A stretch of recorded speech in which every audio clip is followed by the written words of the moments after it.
श्री स्वामी समर्थ. ओम नमः शिवाय. जय श्रीराम. तुम्हा सर्वांच्या कल्याण होवो. आशा आहे की तुम्ही सर्वजण स्वस्थ असाल आणि आनंदात असाल. स्वामीचरणी माझी हीच प्रार्थना. मित्रांनो, आजचा व्हिडिओ आणि आजचा कार्यक्रम त्या सर्व लोकांसाठी अत्यंत खास आहे ज्यांची राशी कुंभ आहे. आजचा व्हिडिओ कुंभ राशीच्या लोकांसाठी इतका महत्त्वाचा असण्याचे कारण म्हणजे आज आपण फेब्रुवारी महिन्याबद्दल बोलणार आहोत. हा फेब्रुवारी महिना कुंभ राशीच्या लोकांच्या जीवनात खूप मोठा बदल घेऊन येत आहे. त्यांना मोठी खुशखबर मिळणार आहे आणि येथूनच त्यांच्या आयुष्यात एक मोठे वळण येणार आहे. सर्वात आधी तुमच्या कुंभ राशीच्या चार्टबद्दल बोलू. कुंभ राशी, तुमच्या कुंडलीच्या पहिल्या स्थानात फर्स्ट हाऊस राहू गोचर करत आहेत. याचसोबत देवगुरु बृहस्पती यानी गुरु तुमच्या कुंडलीच्या 5व्या स्थानात गोचर करत आहेत. हा तुमच्यासाठी खूप शुभ संकेत आहे, कारण 5व्या स्थानी गुरुचे असणे अत्यंत फलदायी मानले जाते. सोबतच केतू तुमच्या कुंडलीच्या 7व्या स्थानात गोचर करत आहेत. सूर्य, बुध, मंगळ आणि शुक्र हे चारही ग्रह एकत्रितपणे कुंडलीच्या 12व्या स्थानात विराजमान आहेत आणि शनिदेव तुमच्या कुंडलीच्या 2ऱ्या स्थानात गोचर करत आहेत. ही आहे तुमच्या ग्रहांची एकूण स्थिती. येथे सर्वात महत्त्वाची गोष्ट म्हणजे चतुर्ग्रह योग, म्हणजेच कुंडलीच्या 12व्या घरात सूर्य, मंगळ, शुक्र आणि बुध या 4 ग्रहांची युती आणि 5व्या घरात गुरुचे असणे हे कुंभ राशीच्या लोकांच्या जीवनात मोठ्या परिवर्तनाच्या युगाची सुरुवात आहे. तुमच्या सर्व इच्छा, महत्त्वाकांक्षा आणि स्वप्न पूर्ण होताना दिसत आहेत, कारण 5वा गुरु अतिशय शुभ असतो. आता प्रथम स्थानाबद्दल बोलूया. कुंडलीच्या पहिल्या घरात राहू गोचर करत आहेत. ज्योतिषशास्त्रात म्हटले आहे, राहुर बाहुर बलम करोत सततम केतू कुलस्योन्नती. राहू शरीराला बळ देतो. या काळात तुम्ही प्रचंड आत्मविश्वास आणि ऊर्जेने भरलेले दिसाल. तुमच्या कामाची पद्धत अशी असेल की कोणालाही तुमचा अंदाज येणार नाही. तुम्ही तुमची कामे अत्यंत गुप्तपणे कराल आणि कोणीही तुमचे मन वाचू शकणार नाही. तांत्रिकदृष्ट्या म्हणजेच टेक्निकली तुम्ही खूप प्रबळ राहाल. आरोग्याबद्दल बोलायचे झाले तर कुंभ राशीच्या लोकांचे आरोग्य उत्तम राहणार आहे. धन आणि व्यापार, शनी तुमच्या कुंडलीच्या 2ऱ्या घरात गोचर करत आहेत. धनाच्या दृष्टीने हे खूप चांगले संकेत आहेत. शनी येथे देवगुरु बृहस्पतीच्या राशीत आहेत आणि गुरु स्वतः 5व्या घरात बसले आहेत. गुरुच्या राशीत शनीचा प्रभाव नेहमीच चांगला मानला जातो, त्यामुळे धनप्राप्तीचे मार्ग मोकळे होतील. व्यापारी आणि नोकरी करणाऱ्या लोकांसाठी जीवनात एक यू-टर्न पाहायला मिळेल.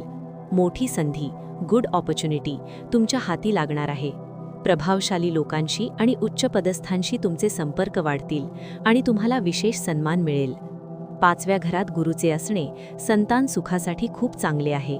जर तुम्ही मुलांच्या बाबतीत चिंतित असाल तर आता खूप सुंदर काळ सुरू होत आहे. ज्यांना अपत्यप्राप्तीमध्ये अडचणी येत होत्या किंवा ज्यांचे विवाह ठरत नव्हते, त्यांच्यासाठी आता विवाह आणि संतानाचे योग प्रबळ होत आहेत. 5वे घर विद्या, बुद्धी आणि संतानाचे मानले जाते, त्यामुळे विद्यार्थी आणि परीक्षार्थींना मोठे यश मिळेल. नोकरीत प्रमोशन मिळण्याची दाट शक्यता आहे.